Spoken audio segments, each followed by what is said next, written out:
أعوذ بالله من الشيطان الرجيم بسم الله الرحمن الرحيم رب اشرح لي صدري ويسر لي أمري واحلل عقدة من لساني يفقهوا قولي ربنا زدنا علما اللهم فقهنا في الدين آمين. Assalamu alaikum wa rahmatullahi wa barakatuh ya Ahlul Quran. I hope and pray that Allah in the best state of health and iman. Ameen, alhamdulillah. So today inshallah let's learn ayah number 42 to 47 of Surah Al-Qalam. Okay, I'm going to recite this first and then inshallah let's look into tajweed and translation.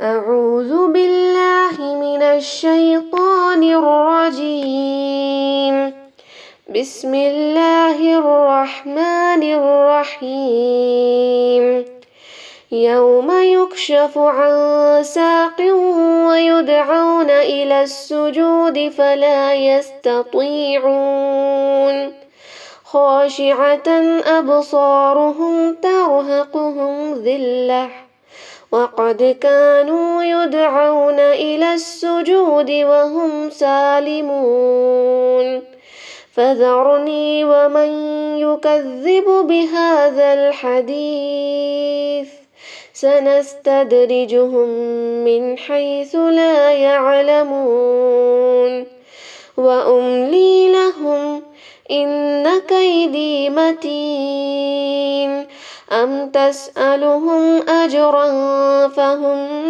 من مغرم مثقلون أم عندهم الغيب فهم يكتبون. Alhamdulillah. So we completed reciting. Now inshallah let's look into the translation of these ayahs. Okay, what did we learn in the previous lesson?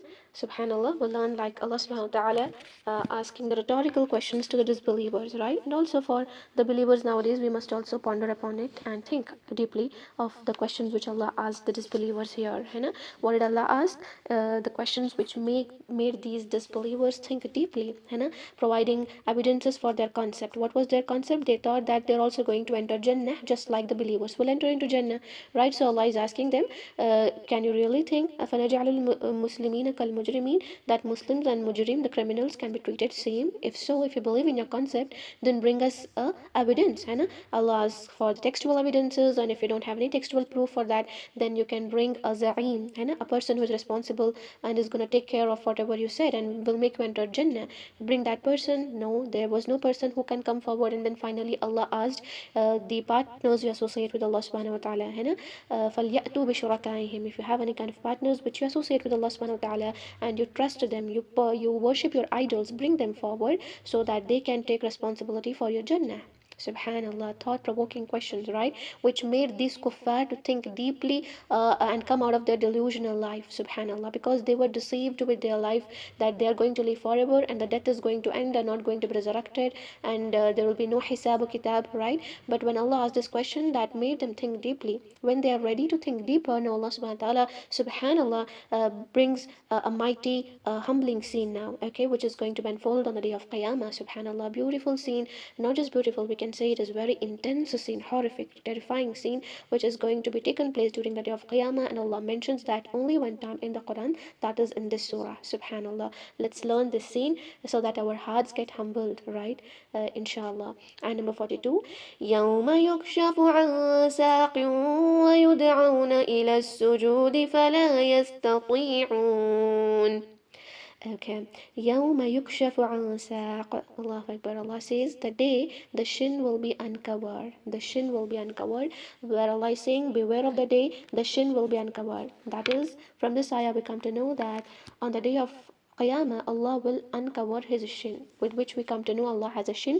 And for that there is a hadith, a sahih hadith, where Abu Sa'id al-Khudri radiallahu ta'ala anhu says that I heard Nabi sallallahu alaihi wasallam saying, our Lord will uncover his shin on the day of judgment. Subhanallah. So the hadith is actually so long, which we will learn in this in these ayahs itself. Okay, same thing in hadith is mentioned in these ayahs. Subhanallah. So what did we learn from this hadith and the ayah, the beginning part of this ayah, that Allah subhanahu wa ta'ala has a shin, and that is an attribute of Allah. Okay, that is an attribute of Allah Azza wa Jal, and we just have to believe in it. Okay, when Allah affirms a kind of attribute to himself, then we have to affirm it as well. Okay, we have to believe in it, just like how Prophet ﷺ believed in it, and he said that our Lord has a shin, and so we should, without interpreting how it is, and without even thinking how Allah's shin looks like, and not even talking or describing about it, we should just believe in it. Subhanallah. Okay, we have to believe in it and just think about it and reflect on this mighty scene which is going to take place on the day of judgment. And with this, there is another tafsir where there is a saying in Arab. They used to say, "Kashafatil harbu an saqiha." Kashafatil is from the same word which is mentioned in this ayah, "Yawma yukshafu." Okay, uncovering. Harbu means a battle. An saqiha, saqiha, saq means a shin. Saqiha refers to the battle where it is said the battle uncovered its shin. Okay, this was said during the Arabs' time when the battle becomes so intense that people become very terrified, and horrifying scene in the battle will lead the people to just fled from the battle. This scene of the battle was described as the battle has uncovered its shin. Okay, so a few mufassirin from the Salaf, like Ibn Abbas radiallahu ta'ala himself, said that this yukshafu an saq refers to when the intense events of Qiyamah are unfolding. Okay, when Qiyamah's intensity is at peak. Okay, subhanallah. At that time, what happens is, Allah is describing in the next part of the ayah, وَيُدْعَوْنَ إِلَى السُّجُودِ. They are called, the people, like all of the people, just imagine Allah is in front of us, His makhlooq, all the angels and the whole humanity, including the prophets in it, subhanallah, are standing in saf, in rows, okay, in front of Allah subhanahu wa ta'ala, and Allah is inviting people to prostrate, subhanallah. But what happens when the people are invited to prostrate? فَلَا يَسْتَطِيعُونَ. Allah Akbar. But they shall not be able to do so. Who will not be able to do so? The kuffar, the disbelievers, the mushrikeen, and munafiqeen as well, who say they are Muslim but they did not prostrate in this world.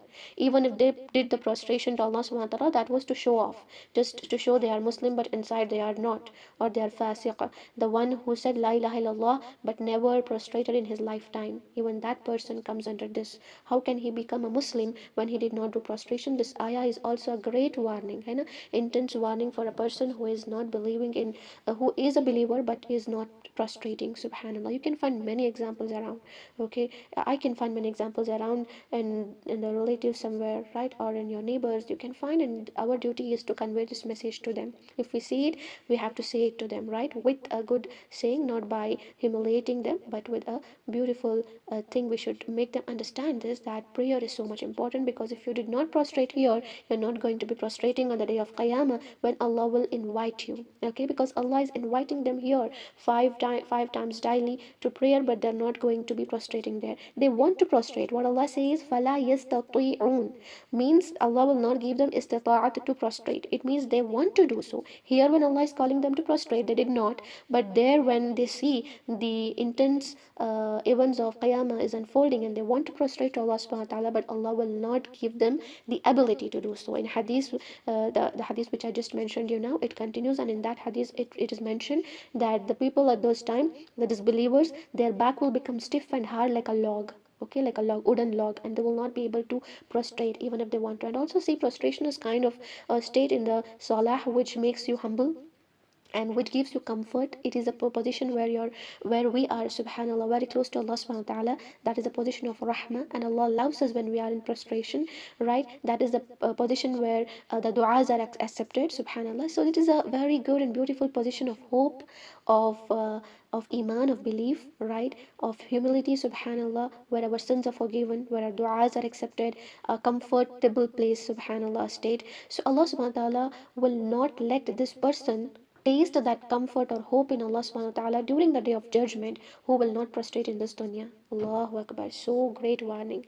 May Allah subhanahu wa ta'ala protect us from this kind of humiliation in the day of Akhirah, and may Allah make us among the one who prostrate to Him here in this world and also on the day of judgment. Ameen. Okay, so what will be their state on the day of judgment when they are not able to prostrate? خاشعة أبصارهم. Subhanallah. خاشعة أبصارهم ترهقهم ذلة. Allahu Akbar. Humiliation upon humiliation. خاشعة أبصارهم, their eyes humbled.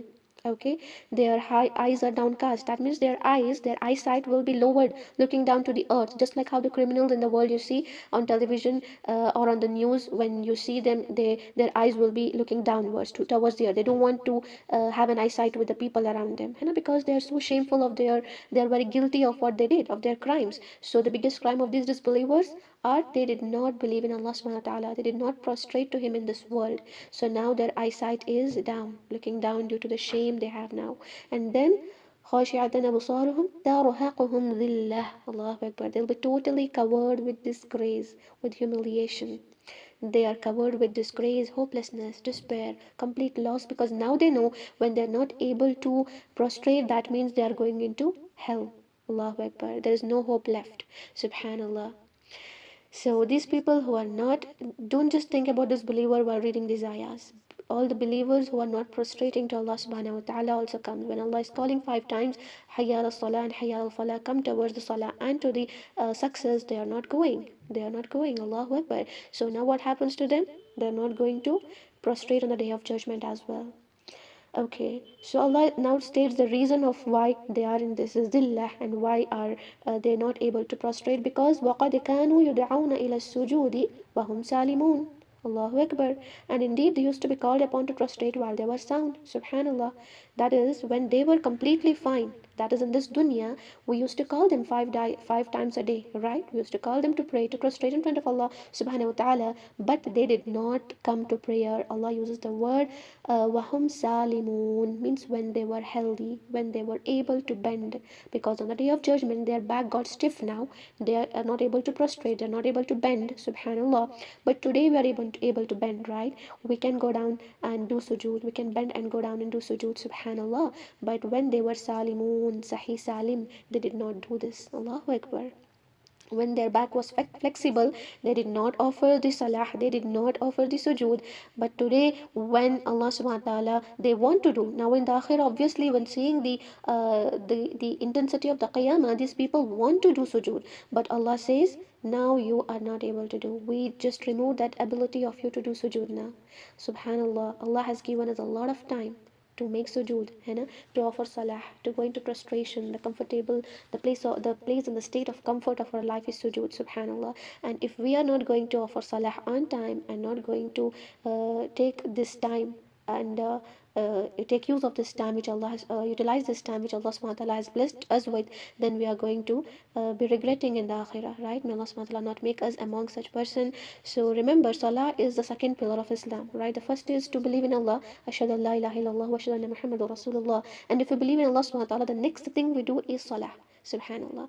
And this is something which is not exempted in any case. Even the person who is bedridden is on his deathbed, and he have what we say, he's sane, he's in a mental ability that he can understand things, subhanallah. He's not got insane. Till that position, the salah is not exempted. Okay, he has to perform salah, subhanallah.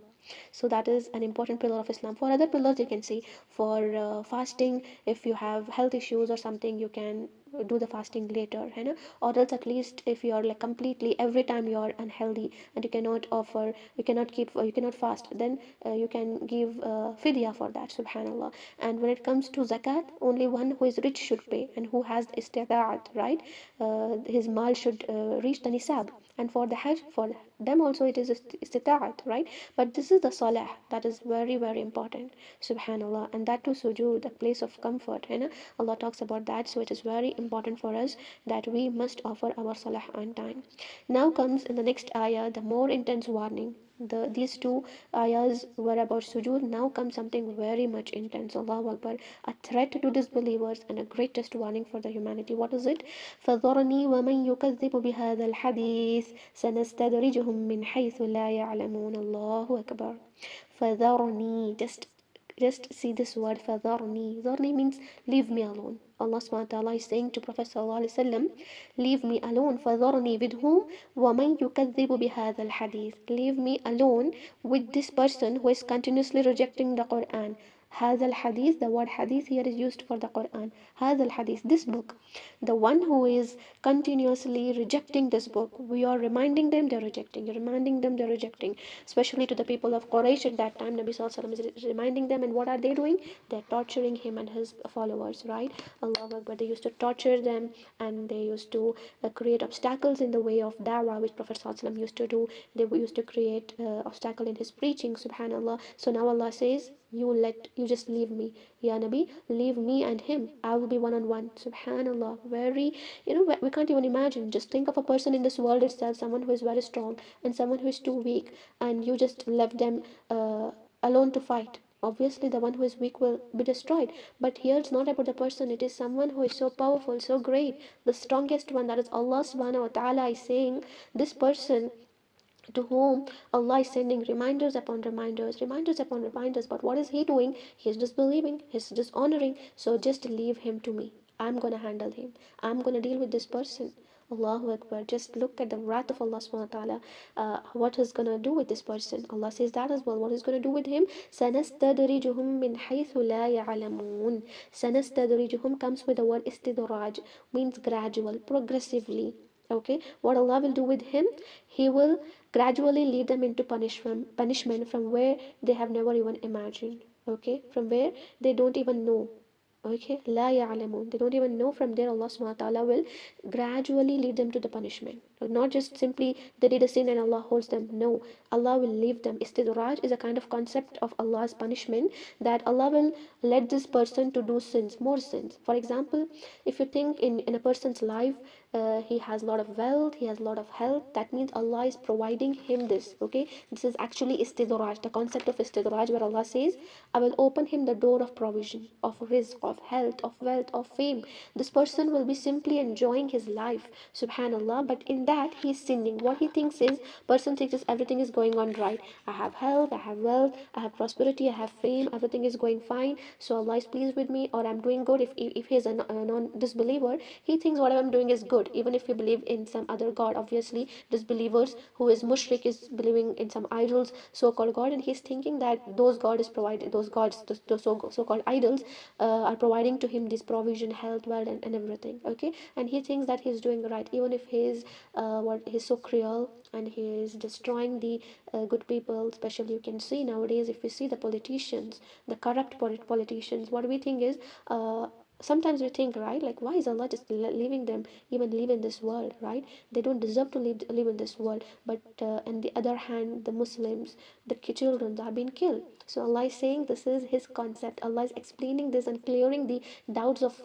believers as well. Sometimes we think, right, this person is so cruel and is destroying the Muslim ummah, why is he still there? So Allah is actually doing this with him. Istidraj, subhanallah. Sanastadrijuhum min haythu la ya'lamun. What Allah is doing is he's opening the gates and the doors of provision for him. Why? Because Allah wants him to sin and keep on sinning and do whatever he wants. At the end, Allah will hold him accountable. Allahu Akbar.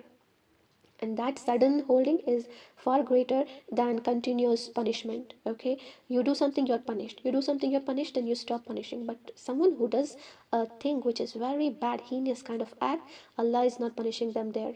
Allah says, okay, you're doing this, keep on doing, do whatever you want. At the end he will grab him and then he will punish him in the way, Allahu Akbar, nobody can imagine, because that is the punishment and the wrath of Allah subhanahu wa ta'ala, which will be so intense that we as a human cannot even imagine, है ना जी। गफलत में ही होते हैं हम, और जब अल्लाह ऐसे पकड़ता है कि Allahu Akbar, we can't even imagine, right? So when our life is going on so smooth, there is no problems at all, then pause and think, what is it going on? And for the blessings which Allah provided, be thankful, be grateful, because don't know if these blessings can be like a thing which will make us go astray, because when blessings, Allah subhanahu wa ta'ala blesses us with more and more things, what happens is we start forgetting him, we'll be happy enjoying the things and we will start being ungrateful. Then may Allah not make us among the one who is ungrateful. I mean, so very ayahs of very deep thinking, right? Especially tafakkur is more important here. Allahu Akbar.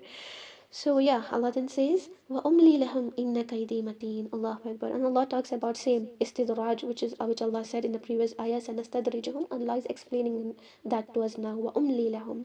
And I will give them time. Give them time here means Allah subhanahu wa ta'ala extends their life. So you can say the corrupt leaders live more, and the one you can see who is rich and who is disbeliever and who is in a kind of very haram acts at the same time live long, right?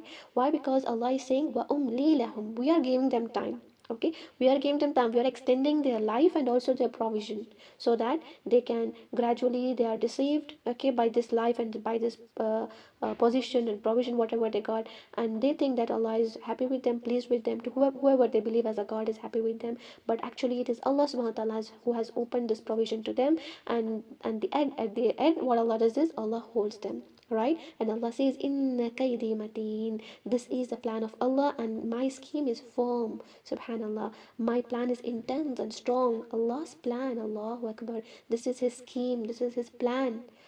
Just so fearful, right? After listening to this ayah, our hearts should melt and tears should us. This is so intense, but our heart has become so hard. Allahu Akbar. Plan of Allah subhanahu wa ta'ala, scheme of Allah subhanahu wa ta'ala. May Allah subhanahu wa ta'ala not show his wrath upon us. Whatever he has mentioned in these ayah, may we not be among these people. Ameen. Allahumma la taj'alna minhum. Now, after explaining this intense scene, first Allah subhanahu wa ta'ala started with the rhetorical questions which we learned in the previous lesson, right? Where Allah subhanahu wa ta'ala is asking them rhetorical question to make them think deeper and deeper. When they were ready to think deeper and accept the truth, then Allah spoke about the intense scene of Qiyamah, then gave a threat and the warning that leave this person to me. I will handle him, I will deal with him, and I'm going to do istidraj with him, right? Allahu Akbar. Now again two rhetorical questions, okay? Allah will again ask two rhetorical questions. You can say Allah is going to ask these two questions to them and close the matter. Like this will affect them more deeply now, because first rhetorical questions made them think deeply, their heart was ready to accept the truth, then Allah gave them the intense scene with which their heart really got shattered. Obviously we say na, disbelievers accepted the Islam by reciting and learning Quran. So now we come to know, when we learn these ayahs, obviously when it hits to their heart and mind, obviously there is no chance but to accept the truth, right? Subhanallah. So because the way of da'wah, with the way of ayahs here is like that. Allah first questions them, made them to think deeply, then gave them a horrific scene, subhanallah, and then there is a pause. Again now a rhetorical question. Those rhetorical questions could have come before, but no, Allah gave a kind of scene to them to affect their hearts, and now their hearts are affected. They just want to absorb more and more, and they're like, okay, few doubts, just few doubts left, and Allah will clear those doubts as well. What is the doubt? Doubt is about the money. Okay, the Prophet ﷺ is doing this da'wah. Is he taking any money from you because of which you are not accepting Islam? Any tax from you? Allahu Akbar. Because that is one thing which remains. Maybe this Prophet is doing this for a kind of fame, name, or money. No, he's not doing for that as well. Allah says that here. Am tas'aluhum ajran fahum min maghramin muthqalun. Allahu Akbar. Now what Allah says is, O Messenger of Allah subhanahu wa ta'ala, or do you ask of them a payment? So they are with debt burdened. That is, do you ask them to do any payment, any kind of money? Are you asking disbelievers to pay them in order to follow you? Okay, now you're going to preach them and you're saying, okay, I'm preaching this to you, give me money for my preaching, give me money for the dawah I'm doing, give me money for the message of Islam which I'm giving to you. No. And are you even saying that give me money to follow Islam? This is Islam, and if you want to follow Islam, you have to give me money. Are you saying this? No, there is no subscription plan. Subhanallah, it is completely free. This is the word of Allah, accept it, and in term of that you're going to get Jannah, which is everlasting and which is more than what you already have in this dunya. Subhanallah, you give sadaqah, you will get more, you give zakat, you will get more. So Islam is all about getting more, not less. But Nabi Sallallahu is not asking any kind of money because of which you get burdened. The burden, musqalun, means burden. He's not asking any kind of money which is non-affordable for you. Subhanallah, beautiful. Yeah, that is true. Khalidina fiha abada. Okay, then Allah subhanahu wa ta'ala says here in this last ayah of this lesson, عندهم الغيب فهم يكتبون. Another question about a book of any scripture, like what this Allah is saying, or do they have a knowledge of the unseen, so they write it down? That means the question here is like, do they have a knowledge from unseen that they are upon the truth? So if they have any kind of book in which they are writing and they are getting this knowledge from unseen, that is from Allah subhanahu wa ta'ala, that they are upon truth, these disbelievers are upon truth and so don't believe in Prophet, and this Prophet is not saying the truth. Is these kind of things mentioned in the book which you say it is there? So Allah is asking again a textual reference or any kind of book or scripture you have in which it is written that you're in the right path. No, you're not on the right path. And what is taking you to and what is preventing you to accept Islam? What is preventing you to follow Prophet Sallallahu Alaihi Wasallam? What is preventing you to accept Islam? Allahu Akbar. Now these final questions, the final rhetorical questions are making them to think more deep, to ponder upon it and reflect upon it. And especially Muslims who are listening to this now and till the Qiyamah should also reflect on this and think whatever Allah has provided them, they have to be grateful about it. These are the blessings of Allah subhanahu wa ta'ala. Especially we Muslims should be start worrying when we don't have problems in our life, right?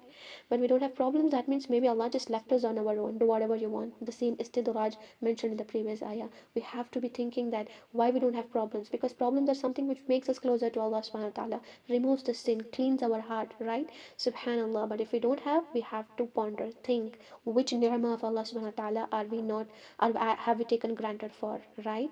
Subhanallah. Beautiful ayahs giving beautiful meaning. And so our task here is to do tafakkur, tadabbur, right? Subhanallah. And in the next ayah, that is the last lesson of this session, and also Surah Al-Qalam, where Allah is asking Prophet Sallallahu to do what? When these people, you ask them a rhetorical question through Allah subhanahu wa ta'ala now, and you explain them the truth. You gave all the possible conditions, like I'm not taking any money from you, there is nothing which I'm doing this for the sake of Allah. Still you're not believing in Allah subhanahu wa ta'ala. Then what should the Prophet do? Allah asked him to do sabr. Okay, and that is there in the next lesson, where we also learn the what we say, the obstacles that come in the way of da'wah. When you go and give da'wah to someone, especially you can see at your own home, if someone is not praying or not praying daily, on and off, or there is a kind of bad habit like smoking or listening to music, something, you're explaining to them with ihsan, but still they are not accepting. So Allah says to do sabr, and you ask Allah subhanahu wa ta'ala help. Okay, seek help from Allah subhanahu wa ta'ala, because hidayah is something that comes from Allah alone. We just have to say them and preach them Islam, and then seek Allah's help, right? Guidance is from Allah subhanahu wa ta'ala, but we must always be patient, and that is what is the lesson in the next ayah, inshallah. Beautiful concept, subhanallah, beautiful ayah, especially just 29, just 30, which talks about tawheed, right? They are so good, alhamdulillah. Barakallahu feek. We completed the lesson, subhanallah. Any questions, doubts?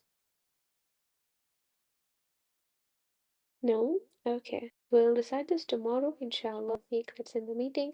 سبحان ربك رب العزة عما يصفون وسلام على المرسلين والحمد لله رب العالمين. السلام عليكم ورحمة الله وبركاته. جزاكم الله خيرا. وعليكم السلام ورحمة الله وبركاته. الحمد لله.